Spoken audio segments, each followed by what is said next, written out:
RBI repo రేట్ని 5.25% వద్ద యథాతథంగా ఉంచింది. కానీ అసలు షాక్ రీపో రేట్లో కాదు, ఆర్బీఐ ఇచ్చిన హెచ్చరికలో ఉంది. ఆర్బీఐ వడ్డీ రేట్లను పెంచలేదు, తగ్గించలేదు కూడా. న్యూట్రల్ స్టాన్స్ను కొనసాగిస్తూ వెయిట్ మరియు వాచ్ విధానాన్ని ఎంచుకుంది. అయితే ఇక్కడే ఒక పెద్ద సిగ్నల్ ఉంది. జీడీపీ వృద్ధి అంచనాను 6.9% నుంచి 6.6%కి తగ్గించింది. అదే సమయంలో ఇన్ఫ్లేషన్ అంచనాను 5.1%కి పెంచింది.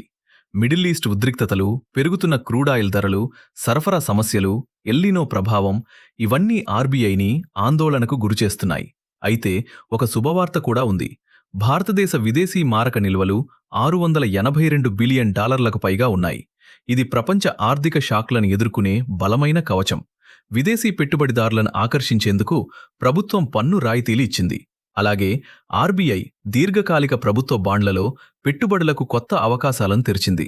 సింపుల్గా చెప్పాలంటే రీపో రేట్ మారలేదు, కానీ రాబోయే రోజుల్లో మార్కెట్ దిశను నిర్ణయించేది క్రూడాయిల్ ధరలు, ద్రవ్యోల్బణం మరియు వర్షాకాలం. మీ అభిప్రాయం ఏమిటి? కామెంట్ చేయండి. Follow Trading Whales for market moving updates.